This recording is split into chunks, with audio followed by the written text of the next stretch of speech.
Welcome to BH harvest and live channel అండి. చూస్తున్నారు కదా, ఈరోజు బుట్టల కొద్దీ సంతోషం అనమాట. బుట్టల్లో సంతోషం, టన్నుల్లో ఆనందం అనమాట. ఎంత ఒక గార్డెనర్కి ఈ విధంగా ఈల్డింగ్ తీసుకున్నప్పుడు చెట్టులో నుంచి ఎంత ఆనందం వేస్తుందో తెలుసా మీకు.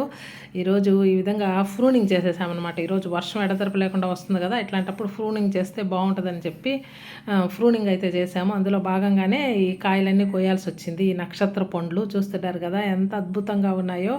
అది కలరే కాదండి, టేస్ట్ కూడా అద్దరిపోతుంది. చూస్తున్నారు కదా ఎట్లున్నాయి అన్నీ ఒక దగ్గర పోసుకుంటే ఒక రైతుకు కలిగినంత ఆనందం వచ్చిందండి నాకైతే. అందుకే నాకు ఈ గార్డెనింగ్ని నేను చాలా ఎంజాయ్ చేస్తాను అనమాట.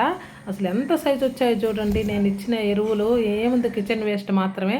అటువంటి కిచెన్ వేస్ట్తో ఎంత పెద్ద సైజు రావడం నాకు ఆనందం అనేది. ఈ విధంగా కట్ చేసుకోవడం, వీటిపైన ఉప్పు కారం చల్లుకొని తినేసేయడమే. ఉప్పు కారం కలిపి పుల్లగా తియ్యగా ఎంత టేస్ట్ అద్భుతంగా ఉంటాయో తెలుసా. తింటే అండి నిజంగా అంత హ్యాపీగా ఉంటుందండి, అంత టేస్ట్గా ఉంటుందండి. ఈ రోజుకి ఇంతేనండి వీడియో. ఉంటానండి, బాయ్ బాయ్.